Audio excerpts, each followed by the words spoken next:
Cette semaine, les amis, pendant que Jupiter Senior faisait de l'humour sur les migrants comoriens qui se noient dans les naufrages de leurs embarcations d'infortune, mais avec un nom rigolo, les Kwassa, en essayant de se rendre à Mayotte, moi, je lisais les journaux parce qu'il faut bien que quelqu'un se dévoue.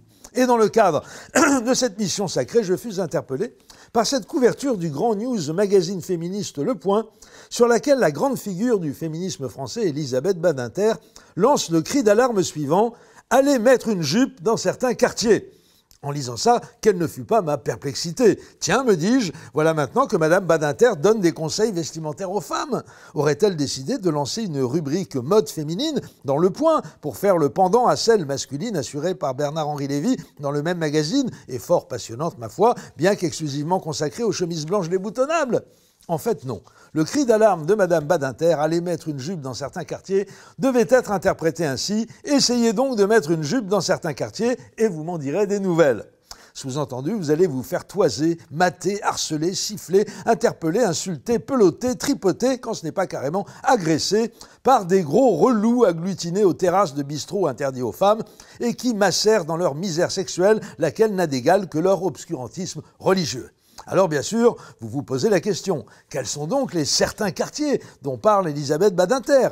Ceux qu'elle fréquente, qu'elle habite et donc qu'elle connaît, penserez-vous spontanément, à savoir le 6e, 5e, 7e, 8e et 16e arrondissement parisien ? Que non pas, corne gidouille. Les quartiers dans lesquels Madame Badinter fait semblant de recommander, alors qu'en réalité elle le déconseille fortement, le port de la jupe pour les dames, sont les quartiers pauvres de la capitale, essentiellement les 18e, 19e et 20e arrondissements. Or, il se trouve qu'en plus d'être pauvres, les arrondissements en question ont la caractéristique suivante d'avoir les plus fortes concentrations de musulmans dans leur population, ceux-ci n'étant certainement pas étrangers à cela. Car il semblerait bien que l'islam soit non seulement une secte de phallocrates moyenâgeux, mais aussi une religion de crevards, infoutus de gagner le moindre petit dirham ou la plus dévaluée des roupies s'ils n'ont pas la moitié des réserves mondiales de pétrole sous les babouches. Et je ne vous parle pas des psychopathes poignardeurs qui revendiquent son parrainage. Bref, tout ça pour dire qu'Elisabeth Badinter est bien urbaine de se préoccuper de la vie quotidienne des bas quartiers de la capitale où elle ne met jamais les pieds. J'en étais à cette considération quand je tombe dans le magazine Marianne, cette fois, sur un article ainsi titré « Maurice Lévy ou comment travailler moins pour gagner plus ». Maurice Lévy étant, comme chacun sait, le PDG du groupe Publicis dont Madame Badinter est la propriétaire. Âgé de 75 ans, ce bon Maurice a décidé de passer le flambeau de la direction opérationnelle du groupe au mari de la journaliste Anne-Sophie Lapix, Arthur Sadoun, 46 ans, un jeune prolétaire passé par l'école alsacienne et qui joue très bien au polo, paraît-il, pour devenir président du conseil de surveillance à la place d'Elisabeth Badinter précisément.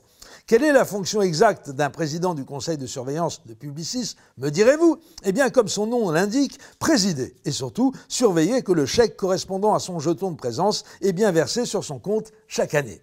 Et de fait, il s'agit d'être payé à ne rien branler.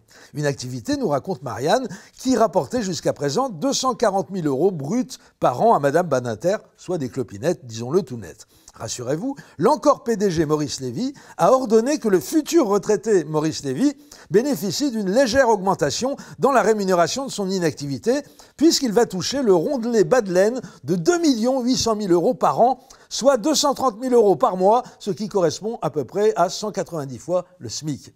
Et Marianne de saluer l'exploit de Maurice Lévy, réussir à être mieux payé à ne rien foutre que lorsqu'il était le président exécutif du groupe. Il avait touché seulement 2 500 000 en 2016.